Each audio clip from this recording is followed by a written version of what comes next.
Hey, all you crazy sci-fi and fantasy fans, it's time for your Hey, all you crazy sci-fi and fantasy fans, it's time for your daily dose of shenanigans over here at the Blasters and Blades podcast. Just three nerdy veterans geeking out over our science fiction passions and fantastical fantasies. A place where magic is king, the sky is the limit, and space is the place. We are the podcast that puts the fun in dysfunction. So without further ado, we're going to let one of our returning guests come back, Mr. Brandon Yarbrough. Did I say that right? Anywhere close? Yeah, that's perfect. Uh, can you introduce yourselves to our listeners and viewers? Yeah.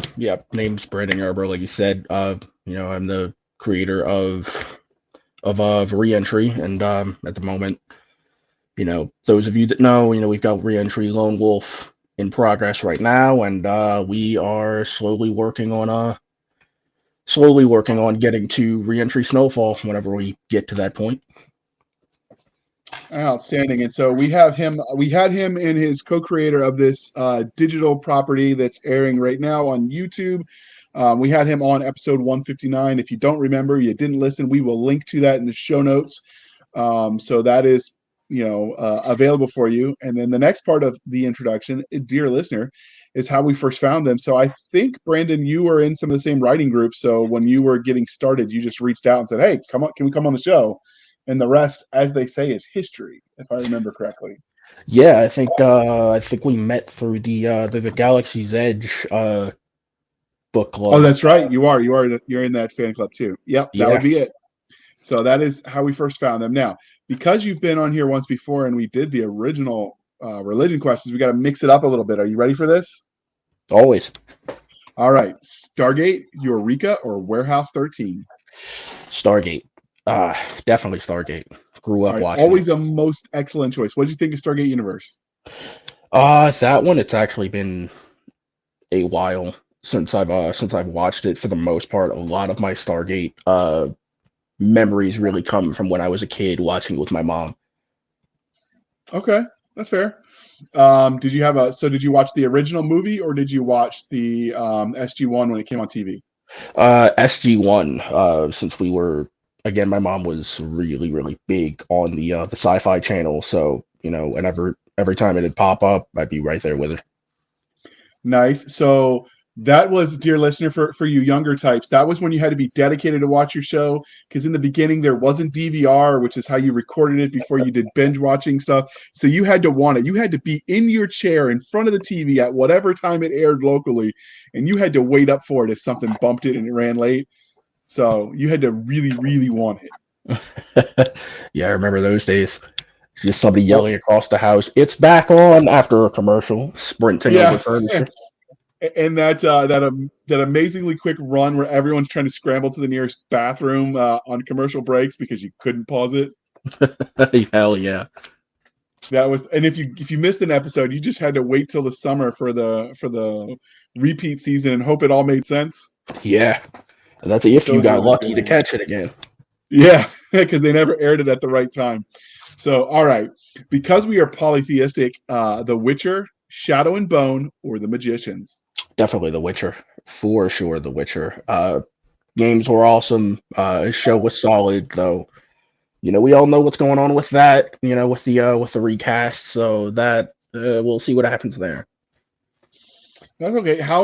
I've watched some of the episodes and the way they did the camera work just didn't work for me. And the chronological, it wasn't linear, so it was hard for me to follow if I because I didn't know the universe. hmm Some of the fight scenes that I saw snippets of on various review channels were really good. How true was it to the game lore since you're familiar with both? First season was decently close. Second as well. I mean, we'll see how the third goes. But I know for a fact there were a few things that they did change, some characters that they kind of swapped out. But I can definitely agree. Kind of telling it out of order was absolutely something to get used to. It was definitely confusing my first watch through, but I think I kind of come to kind of appreciate how they did it. It was certainly an interesting way of telling a story, that's for sure. Yeah, I just was too much for me with my brain damage riddled head. I was just like, nope, peace out. But some of the cinematography from some of the scenes I have seen, because people will do reviews or snippets of this scene or that will pop up on YouTube, and they've all been solidly done. I just couldn't get into the story, Yeah. but it definitely looks interesting. So we here at the Blasters and Blades podcast like both the fantastical and the scientific. But what was your first love, sci-fi or fantasy? First, I want to say was probably sci-fi. Actually, no, let me back that up. First was definitely fantasy.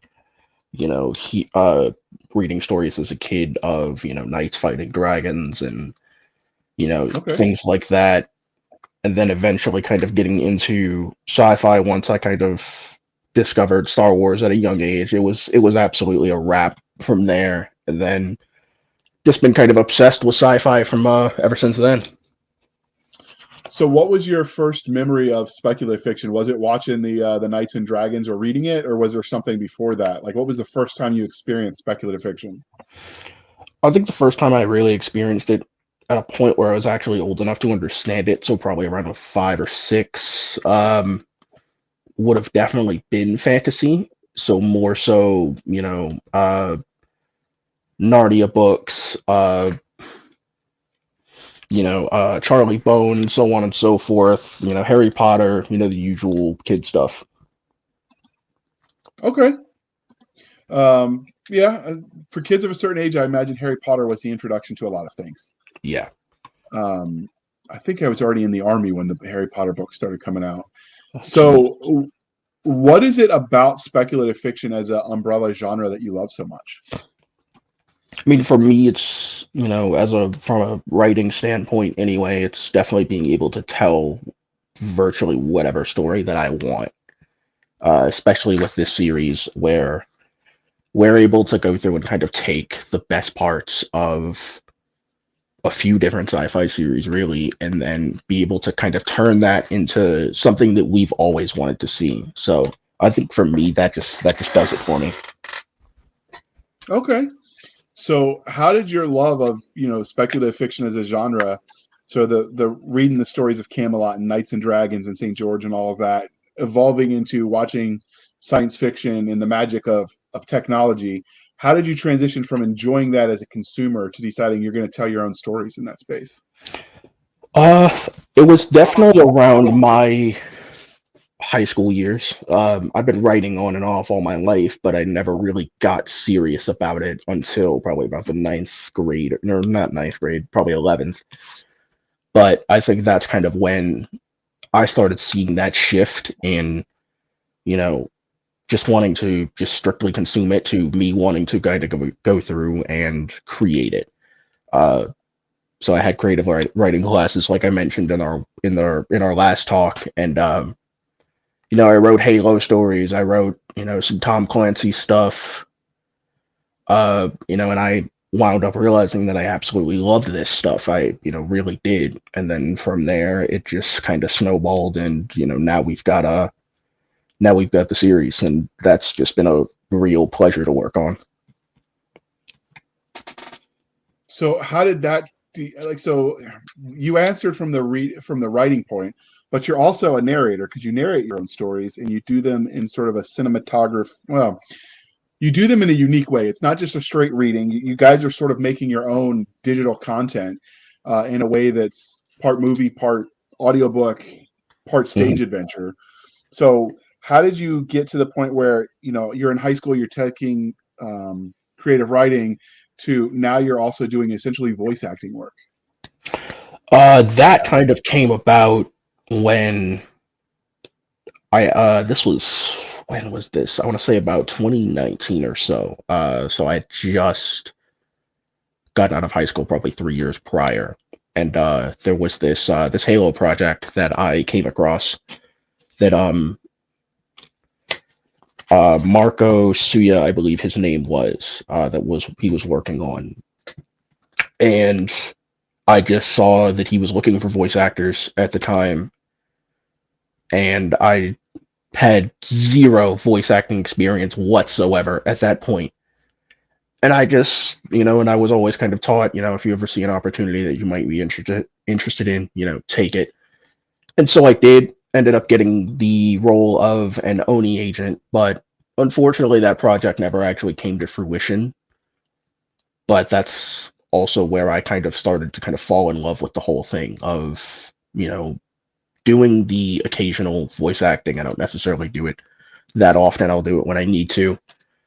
But, I think that's kind of where I started kind of falling in love with that aspect of what I do. So you really kind of stumbled into it. Yeah, yeah, definitely. It was entirely by chance. I just followed the guy because, his artwork was awesome, and that was really about it. Okay.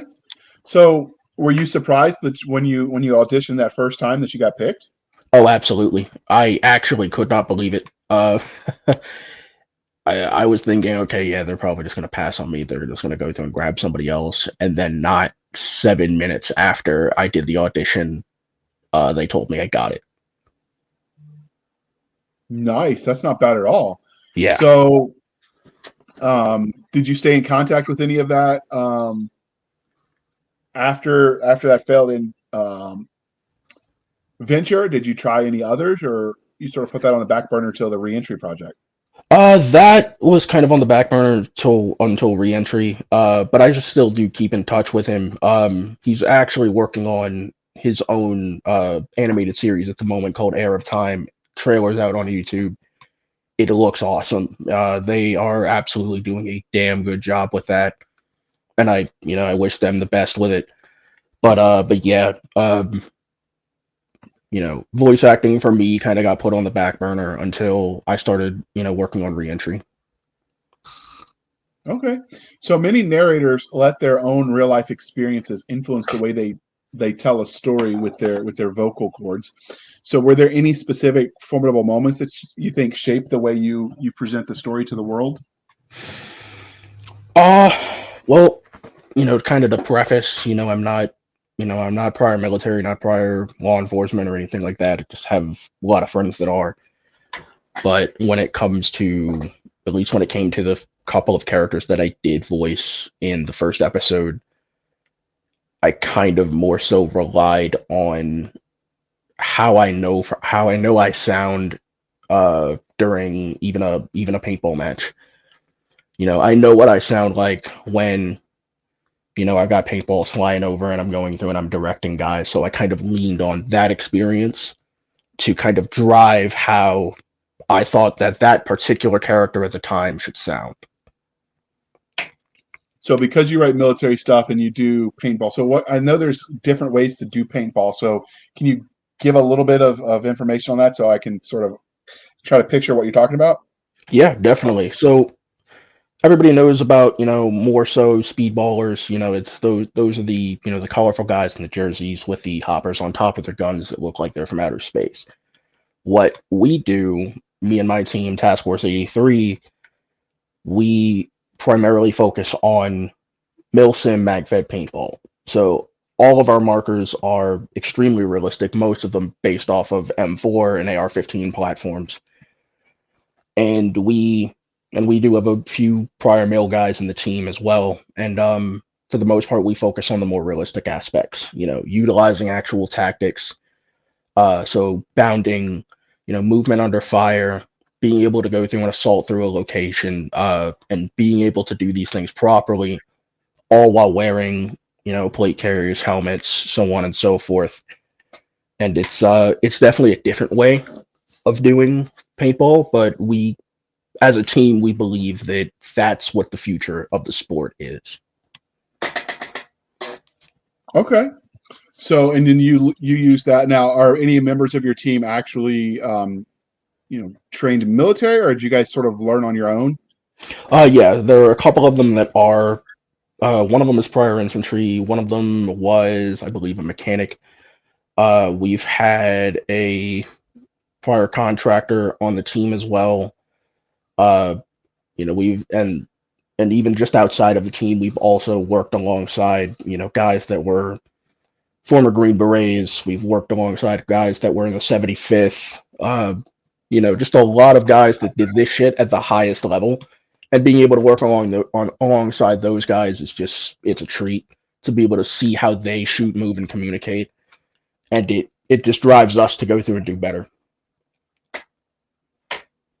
Okay. So when you listen to so obviously you're telling essentially not really an audiobook because you're airing it on YouTube and soon to be TikTok and Rumble and some of the other sites we talked offline. Hmm. But do you listen to other audiobooks yourself as a consumer? Yeah, definitely. Now, well, it's not necessarily an audiobook, but the one of my main influences for Reentry, Lone Wolf in particular, was Hunt the Truth from Halo. And yeah, as bad as Halo 5 was, as much as that ad campaign was just a lie, Hunt the Truth is quite possibly one of the greatest things that 343 has ever put out for the series. It's strictly audio, again, not unlike what we're doing now, and it's incredible. The voice actors did an amazing job. They told an awesome story that delved deep into Halo's lore that you're just not going to get out of the games. And Hunt the Truth was definitely one of my main inspirations for Lone Wolf. Okay. And so from the creative perspective, you are the writer and the narrator, or is your co-creator also writing for you?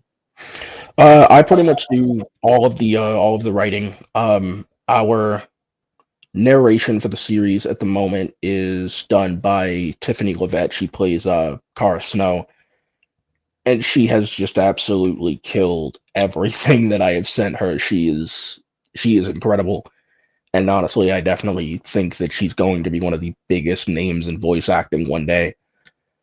But for the most part, all of the writing, just a lot of the back end stuff, so audio, casting, things like that, even down to the photos that are on our Instagram, I'm pretty much handling all of that. So you're doing the writing, you're doing some of the voice acting, but you're doing like character lines, and then she's reading the main narrator voice stuff. Yes. Okay. So not a traditional, like when people think narrator, they think reading the whole thing. So you're doing more of an ensemble cast. Is that Yeah. right? Yeah, absolutely. How many, like, are there other guys and girls involved in reading that, or is it just you and her? Well, she plays the main character, but there are a lot of recurring characters. My co-creator Aubrey Wilson, who was on last time with me, he's playing Imka Jabulani, a arms dealer of Jamaican descent, and also he's going to be playing a character that I can't speak too much on, but that's going to be later on in Lone Wolf, and there's some big things planned with that character, but we can't really tell anybody. Uh, but yeah, our cast is actually pretty big so far. We've got a lot of character slots that are filled already, and then even more that we've got planned. So our cast is pretty solid so far. All of them are extremely talented and professional. And honestly, if anybody's looking for any voice actors for any project, I would suggest them 100%. 100%. We'll have to reach out with you post show to get some of their contact information. We can always do more narrator profiles. We do enough with authors too, but it's nice to hear people creating it with their with the audiobooks. Hmm. I think audiobooks are a great tool for people that have reading issues, people that are visually challenged. So I think encouraging more of it and highlighting that is valuable too. So speaking of voice actors and audiobook narrators, do you have a favorite? My favorite at the moment, that's a difficult choice. Like I've got probably a top three, but all time favorite, that's difficult.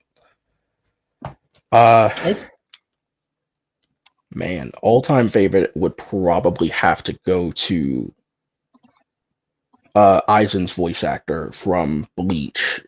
He was he, he was incredible. He absolutely killed that role. Okay. So let's transition away from the nerd stuff and you as a creator and talk about things from a fan angle. So you're relatively new. You're the kind of creative process that people tend not to jump into until more is complete. Mhm. Unfortunately, that's the death of a lot of series, but you guys are plugging away and I can respect the grind.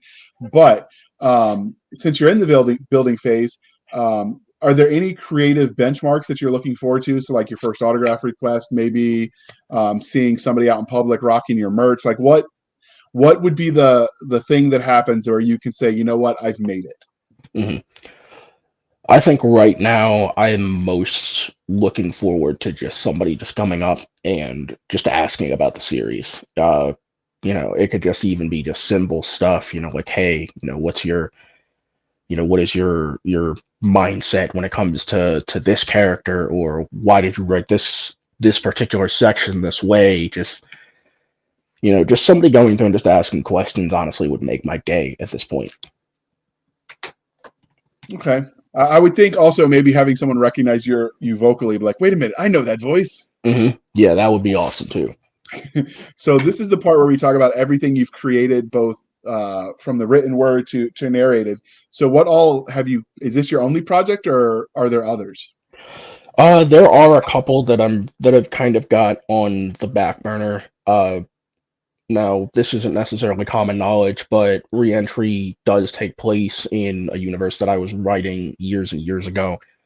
That is actually based on my paintball team, and I never actually got around to finishing it. It was going to be a book, and essentially would follow Task Force 83 as this almost fledgling unit that pretty much kind of starts off as a just traditional special operations team, but then eventually kind of grows into this unit where they have no government oversight. So they're able to prosecute whatever operations they want. Uh, but they still fall under the DoD, but for the most part, they don't have all of that red tape to go through and cut through. But I was writing that; it was going to be a book, and I just never finished it. Now I'm thinking about kind of going back through and rewriting it, because a decent bit of it was before I really knew a decent bit about the military, and at least not as much as I do now. And I think the only reason why I would have to rewrite it is because now it is too similar to the Terminal List, which, if you guys haven't read that, that is an incredible book. Jack Carr did a great job there. I am not familiar with that one, but I'll have to check that out. So that is extensive. Now, are you writing any other stuff at the moment besides this, like that's in progress, or are you sort of one project at a time? I know some people have project ADD, and some people are like, nope, like a bull in a china shop. I'm just going straight through it one at a time. Yeah, so that definitely kind of brings me into one other thing that we are working on for the series. We are working on, or at least kind of on and off anyway, we are working on a spin-off of Black Antler, which is the PMC that showed up in episode 3. And we are working on something called Reentry the Reporter. I cannot say anything about it because it has massive story implications, but all I can really say is that we're working on it. Okay. Are you excited by what you've got so far? Oh, absolutely. I think by the time that Lone Wolf is done, it's definitely going to redefine sci-fi. Bold words. Well, let's see if you can deliver. But so can you give, for those of us who haven't, or those of us, for those who haven't listened to episode 159, could you give like, I don't know, the Reader's Digest version of what reentry is before we dive deeper? Yeah, absolutely. So I've been kind of saying this a lot lately. Reentry is what happens when Black Ops meets the Expanse with a healthy sprinkling of 21st century warfare. It's a military sci-fi series with a big emphasis on tactics and telling an engaging and complex story that you just probably won't find anywhere else. You're going to be able to see espionage, you're going to be able to see direct action raids, low vis actions. You're still going to have a lot of that typical sci-fi flair that you've come to expect. You're still going to see things like directed energy weapons and ships going at faster than light, but it's definitely a different way of doing sci-fi, especially with a lot of the guys that we do have helping us with this project that are prior military, to where you're going to kind of start to see shifts in how we go through and do certain things, even down to the weapons. Okay. Well, we're going to pause for a moment before we dive into you as a narrator. And, as you answer those questions, obviously you'll be peppering in as it applies because this is your piece de resistance at the moment. But Mhm. first, we are going to pause while we shamelessly shill for the man. And it's a man this time because I'm sponsoring it, baby.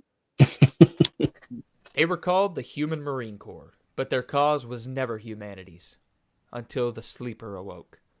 A century ago, all but 2 members of Lance Scipio's unit were executed for bringing dishonor to his regiment. Now he wakes into his strange new time and is tasked with whipping into shape the worst squad of misfits in the entire Human Marine Corps. The price of failure? Death. This completed series is set in the worlds of the hit Human Legion series by Tim C. Taylor, now released with a special novelette titled No Marine Left Behind, Freedom Can Be Won. So dive into this debut novel by author J.R. Handley as he takes you on an action-filled sequence of military science fiction glory. All right. Thank you for sticking with us through that commercial interlude. And if you're a box set kind of person, there is a box set with bonus content in that one too. So there are 2 short stories if you add it all together, and some of the back end stuff, some of the character sheets and whatnot that I created as I helped add the chaos that is military organization to Tim Taylor's amazing Human Legion universe. With that being said, let's talk about the awesome narrator that brought us here. So you mentioned that you're sort of self-taught originally. You just applied on a lark to the Halo project. Since then, and since you've decided to get involved with narrating some of your own project, have you started any sort of training courses, or are you still just winging a prayer? Or not a winging a prayer, that implies you're not good. Are you just sort of self-teaching on your own? For the most part, if I've got to go through and do anything, I try to keep it simple. So like, because I am kind of still, like you said, I am still kind of doing this self-teaching kind of thing. Been thinking about kind of maybe going through and doing a couple of courses, but for the most part, yeah, it's pretty much just getting after it where I can if I need to, just for smaller roles in an episode. So Autumn is her name. I can't remember. She's one of the audiobook narrators we profiled. I can't remember the episode number, but in the show notes of that one, she listed a lot of amazing resources because she's actually went and got her degree in this. So that might be something for anybody who's aspiring to be a narrator to check that episode out. And most of the narrators out there, if you're looking to get into the business, they're so happy that people are interested in doing it and not let AIs do it, that they're generally pretty happy to encourage the field. So I would think you'll find most of them willing to help you. Mhm. You being obviously Brandon, but also just you, the generic listener. So if that's something you're interested in, you should reach out Yeah, and find out more. yeah, I'll definitely go through and take a look. Now, you mentioned right now you're only narrating your books, but that could change. You never know. People could listen to your work with this project and be like, "Man, I'm going to hire this guy." Mhm. So, do you think you have a specific genre you would want to narrate, or would you be open to just about anything? I'd probably be open to just about anything. Mostly even just from a practice standpoint, and being able to just go through and kind of build out that range and not just kind of stagnate myself and only strictly work within one genre. Okay. Um, so what do you do as it is when you're preparing for your own audiobooks? Like what do you or audiobook for your own YouTube show, which is how you're doing it? What do you do to prepare? Well, it's quite a bit. 'Cause like I said, I'm pretty much handling a lot of the legwork here. For the most part, go through and I will always start with the script first, trying to figure out where I already know where a story's going to go before I even write it. That's why it kind of always been my writing process. So I'll go through, start off with a script, and I think once I kind of do the intro and the first few lines, once those are written, for the most part, it's just smooth sailing all the way through. I'm able to go through and write pretty quickly. And then from there, if I need to go back and adjust certain things, then I'll go through and do it after the fact. But prep wise, it's writing, it's getting lines from everybody, and then kind of from there, from an audio standpoint, is figuring out what everything's going to sound like. Everything from the room tone, whether the room tone is in a ship or a bar or whatever. So, handling a lot of the background audio and then going through and handling the bass audio, then background stuff. And then from there, we'll go through, do visuals. And then after that, we're pretty much done. So you're not just the author of the content and, one of the voice actors in the ensemble. You're also the project manager then. Yeah. Does that change how you narrate now that you've seen? Okay, so obviously your first narration would have been what you did for Halo. Mm-hmm. Do you think how you approach things doing the narration has changed since you've had to do the back end now as the manager of the project? I think to an extent it has. With the first episode absolutely took forever for me to work on. And from there I kind of refined my process in terms of getting an episode out. Right. So I'll go through and I'll kind of break things up into scenes so that way I don't have all of the audio just on one file, because that's just impossible to go through and kind of keep track of. It's just a massive pain. So I'll go through, break things up, kind of take things a scene at a time, and just kind of mesh them all together from there. So yeah, I definitely think, kind of having seen both sides, that my work process has absolutely changed for sure. Okay. So when you do the narration on your end, do you do anything to prepare, or do you just, because you're just reading the dialogue, correct? You're not actually reading the third person sort of God's eye view parts? Mm-hmm. Yeah, I pretty much will just do kind of in scene, dialogue for certain characters. Now, when you do that, are you reading in the same room with your actors, or are you just recording your part of it? Yeah, so unfortunately we haven't had the chance to do a live recording with everybody yet. I definitely want to try to do that with either episode 6 or just kind of some of our future episodes. So for the most part, yeah, I just go through and I just record it right here at this desk. I just plug in my mic and then just get after it.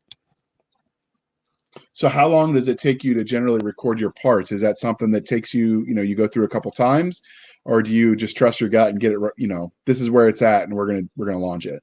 Mm-hmm. I think it, for the most part, kind of depends on the line. If it's something, where a little bit more emotion might be needed, or, a certain voice tone might be needed, then yeah, I'll probably do a few takes until I get the one that's just right. But then there are other times when I get lucky and then the first take is just perfect and I just use that. Now, because you guys are doing ensemble cast, do you also use sound effects?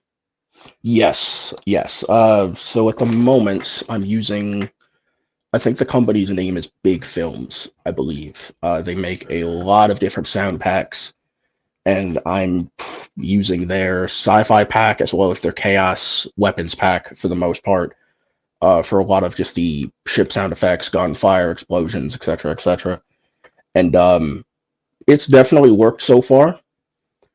And for certain things such as room tone or things like that, I'll go through. I'll just find something on YouTube that's royalty free, and I'll usually use that. Though there are times when I'll have to kind of go through and kind of create my own sounds. So I'll go through and kind of record something on the fly here, and there are times when that'll work. We had a ship booting up sequence in, I believe, episode 2, and I actually had to use a few things around the house in order to go through and create it. Oh, what did you use? My light switch for the actual switches on the panel. There was some kind of tubing that I used for the actual kind of just spooling up of the engines because it worked beautifully. Okay. And then for the ship actually taking off itself, I used footage from I believe it was a NASA launch that I actually went through and used it from. Okay. Now, have you ever watched any of the behind the scenes or how the movies are made, films that are out there where they show some of the creative ways the Hollywood industry has made some of the sound effects as well? Yeah, and that's always really interesting. Definitely got a lot of inspiration from those for sure. Okay. So, dreaming big is, I'm assuming at some point you're going to set up an ACX page for your samples of your work and maybe even a website that includes some samples, assuming people start throwing projects at you, because you said you would be interested in doing more because you're having fun. Mhm. How do you think you decide what stories you take? Are you just going to take everything that comes at you at first, or are you going to try to limit yourself by genre? For now, at least when it comes to audio and stuff like that, I'd likely go through and limit myself by genre, primarily just because, military sci-fi and just modern day stuff, that's just what I'm used to. I've always kind of had an ear for those. So I probably wouldn't take, things like fantasy or anything like that, at least not yet. But in the future, I would absolutely want to branch out. Okay. So you write sci-fi, you narrate sci-fi, you do so in dialogue. So how do you go about determining how you're going to pronounce all the weird sci-fi names and places that authors love to throw in there? For that, I usually just go with what works, what sounds good, honestly. Some of our planets, they just kind of roll off the tongue. They sound like they might be actual planets, like Azarel, Rialza, Misari, which hasn't shown up yet, Tagzet, Tia, though both of those are named after Haida death gods, but that's a conversation for another time. But things like those, I just go with what feels right and what makes grammatical sense. Okay. So have you had any alien creatures in your universe yet? No, not yet, and we likely never will.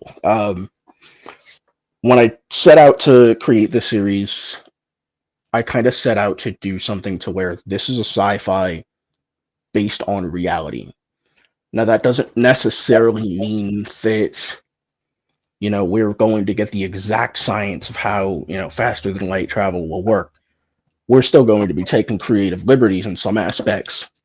But for the most part, when it comes to just overall storyline, um, Reentry is a series that very much is kind of based on how things could potentially go in the future. And in our timeline video on YouTube, it starts off with the Dragon from SpaceX launching in 2020, and just kind of builds up from there. We start seeing space exploration get increasingly privatized, and things just kind of take off from there. Okay. So assuming obviously you're not going to potentially have them in this universe, but you could potentially dictate or narrate, excuse me, alien creatures. How do you think you're going to go about doing their voices to make them both understandable and non-human? Is Mhm. that something you've put a lot of thought into yet? I have not, but I think I would absolutely take some inspiration from how Hunt the Truth did the Kegyar. It Okay. was you could understand them, but it was very, very much alien, with the clicking, with just certain vocal tones that they had kind of all meshed into one, that it made the Kikyar as terrifying as they would be in the lore. And I definitely think that I would probably take some inspiration from there. Now you've listened to that. So was that something that the voice actor just did from raw skill, or did they have some sound effects they built in to the narration? With that, I believe most of it was likely raw skill, but I definitely think that they had to have some kind of back end audio editing into that for sure. Anybody who's seen the old Police Academy movies with that one character, and if you can do amazing things with your. Or some people can, I can't, but can do amazing things with their vocal cords. So you never know what's possible. Hmm. Um, do well, it doesn't really. I was going to say, normally we ask narrators if they get upset because some people do, some don't, about people listening at faster speeds. But I don't know that that really works with the way you're presenting, because you're almost doing it like a TV episode, but it's just Mhm. the old radio show programs like they used to have back before television was a thing. Yeah. So I don't know that people speeding that up is actually going to work for that, because Yeah, it definitely wouldn't. There sound was effects. When there'd you be a add sound effects, I'm sorry. Go ahead. Yeah, I definitely think there'd be a bit that people would miss if they sped things up. Even certain audio cues will kind of indicate where a story might go at some point. So right now you just yeah, that makes sense. And those cues make a add to the impact. Mhm. So right now you said you just record at your desk. As you start getting more into this, do you think at some point you're going to build yourself a little mini recording studio? Or Yeah, I definitely think I can. How funny thing is, my dad actually has one, so if I needed to, I could potentially use his. We actually did for a couple of episodes already. But yeah, I definitely think that at some point I would absolutely love to go through and kind of have a recording studio for sure. so your dad's a voice actor as well, or does he use it for music? Yeah, my dad is using it for music. Okay. I mean the acoustics and all of that matter to it are going to be the same. So Yeah. um, the trick is depending on where you live, ambient temperature. I've heard Veronica Jaguar talk about how she has to have her AC off, and she lives in Florida, so she hmm can record. And that sounds like that might be torture in the summer. Oh yeah, absolutely. I mean, hell, even in my room, it gets hot as hell up here at times, and sometimes if room tone is just too loud, it can go through and kind of mess with certain lines or even just recordings of sound effects. Okay. So right now, are you only narrating one of the characters, or do you have a couple of them that you're doing? So far I have done Kepler and Void, I believe, were the only ones I think I've done so far. Though I could have sworn I did another one, but I So how can't do you? remember at the time. Well, then that clearly shows that we need to ask the next question. So how do you think you're going to keep those organized as you start adding in more characters, or new works that you're doing in other people's universes? Mhm. So with that, I think it's honestly pretty simple because with Kepler was just my normal speaking voice. Didn't really try to go through and do any real accents with that or anything like that. And then Void, I ended up putting on some kind of European accent. It wasn't exactly British, but it wasn't perfect, but it worked for what I needed at the time. Okay. So what have, because you're both the writer obviously for this, like we've hinted at hinted, like we beat you over the head with it, for crying out loud. So what have you learned since you started doing the narration part of it that affects the way you tell stories, that you could then use to give as advice to other authors that are like, yeah, I'd like to work with a voice actor, because not all indies can afford it, obviously. Mhm. I think in terms of tips that I could give, whether somebody is trying to go through and get into this themselves as a voice actor, or whether or not, or even just if they're just looking for one. The one thing I can definitely say is take your time with casting. On the casting side, don't just jump the gun with someone just because you think their voice sounds good. Go through, do your research, listen to multiple people. You might just find somebody that'll go through and just absolutely knock it out of the park for you. And on the actual voice acting side is again virtually the same thing. Take your time. Try not to overthink a line. At least in our series in particular, you don't have to have your voice so animated, at least not in a series like this. I'm not saying that, that's always going to be the case. There are going to be certain genres and certain series where you will have to kind of over animate your voice. But, with something like this, just slow it down, take your time, and just level speaking voice, and kind of just go through and add in that emotion, that, those voice inflections where you need to. And obviously enunciate, because that's key. If you mumble the words together, unless that's intentional, because sometimes I could see a character mumbling in certain situations, but Mhm. that's not an all the time thing. Yeah, absolutely. Have you found that some words are harder to say than others that you like avoid? Uh, so far I haven't, luckily, though as we start getting into creating our own language for Gollum then that's absolutely going to be a nightmare whenever we start getting into that point. But for the most part, I haven't really found any that are too much of an issue just yet. Okay. So when you want to when you want to make your own language, reach out. We had a lady we interviewed who did that, and there's actually apparently professionals. They call it conlang, contrived languages, maybe. Hmm. Um, but she said that there's actually a science to making it so your language would be actually understood. It would follow grammatical patterns, and in theory, someone could pick it up and actually speak it, as opposed to what a lot of people will do. Well, they'll just throw some gibberish down. That's like a Hmm. mix of whatever, but it doesn't translate to anything because it's not possible to be translated. So if you're looking to make a legitimate language, there are professionals out there that do that. So we'll Yeah. have to put you in touch with some people.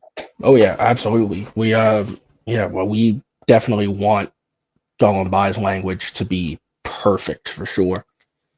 So where do you see the series going? Like, or obviously you're recording episodes. Does it have an end date, or does this one of those stories that'll go on as long as there's an interest? Hmm. So with Lone Wolf, we have it to where we know exactly how many episodes are going to be in Lone Wolf.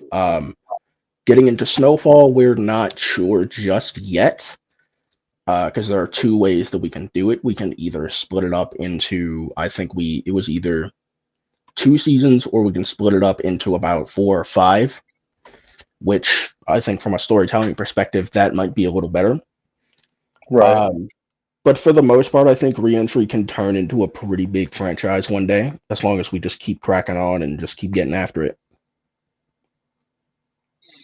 Okay. Are you working on other, like, obviously you can't tell us what is going on behind the scenes, that would be spoilers, but aside from the reentry project, are you working on other projects as well? Not at the moment. So there is one in the entire Reentry space that I can talk about. Uh, Go on. that that's going to be we're working on an animation pretty soon. And it kind of falls with under those art pieces that I sent you the other day, with the directed energy rifle and the plate carrier.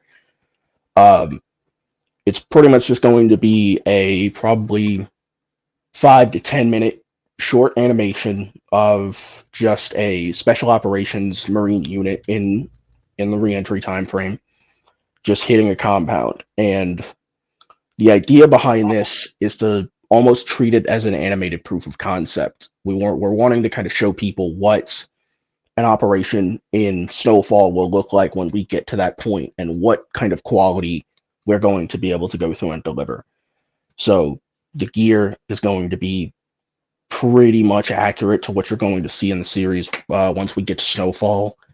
So So will hold on, the hold on for weapons. just a second. So this is Yep. some of what he's talking about. If you're looking at the screen, if you're listening, it's just he has modeled out graphic designers creating what the some of the plate carriers would look like, um, to go with what they're doing on the digital viewing side. Um, so this is one of their rifles. Can you tell us about this rifle? It has an interesting look too. But Yeah. So that rifle we designated as the A114 from JC Kinetics in the series. Now our guy Digital Gunsmith on Instagram did both the plate carrier and the rifle, but for the most part, how we're handling directed energy weapons is not going to be like other series, to where you're going to see guys pretty much just firing forever without reloading or anything like that. With us, we wanted to take a more realistic approach. So what we did was we took I believe it was a Springfield rifle. I'm not entirely sure which one. Actually, yes, I do. It was the Springfield ATC. But we took that, kind of skeletonized it, combined an EOTech Voodoo with a Maztec scope, and just kind of went from there. Now, the way that directed energy weapons are going to work in universe are, one, they cannot be suppressed. That's just not how they're going to be able to work in the series. Two, they are still going to eject cases, except these cases are going to have a compressed gas in them that, once superheated, will turn into a directed energy bolt, much like you would see in Star Wars or virtually any other sci-fi series out there. And directed energy weapons are also going to be prone to, not necessarily prone to overheating, but they're going to be used in different ways than ballistic. So if a set of characters is, say, raiding a ship, conducting a shipboarding, they're not going to want to use ballistic weaponry because they might put a hole in the ship. But if they use directed energy, they don't have to worry about that, because the metal on the hull will go through and disperse that heat evenly and won't cause any major lasting damage. Okay. All right, that makes sense. So without giving, we obviously don't want to give spoilers. We're going to link to all of the Reentry Project social medias, to your social media. Is there anything about this universe that you just want to tell people before we wrap this up that you think they should know? Yeah, I think that it's definitely good to know going into the series that this is not every other sci-fi series. You're going to hear certain things in the series that are going to be very similar to modern day stuff. You're going to be able to kind of draw comparisons, but it's not exactly one of those sci-fi series where you're not going to be able to relate to it. You're going to be able to relate to the characters, to what's going on in it, but we're not going to be shoving any kind of political agenda down anyone's throat. We don't want to do that. We know that's not what you're here for. You're here for a good story and some good action. That's what we're focused on. So going into Reentry, whatever you think is going to happen probably won't. This is a series where we have everything planned out by the second, and storyline wise, I think the ending to Lone Wolf is absolutely going to blow people away when we get to that point. So obviously this is on YouTube, and so unless you get a bazillion views, you're not making any money really, because you've got to reach a lot of benchmarks to even monetize on YouTube. So how are you guys funding this? Is this something you're just paying for as a passion project? Do you have some sort of Patreon for people?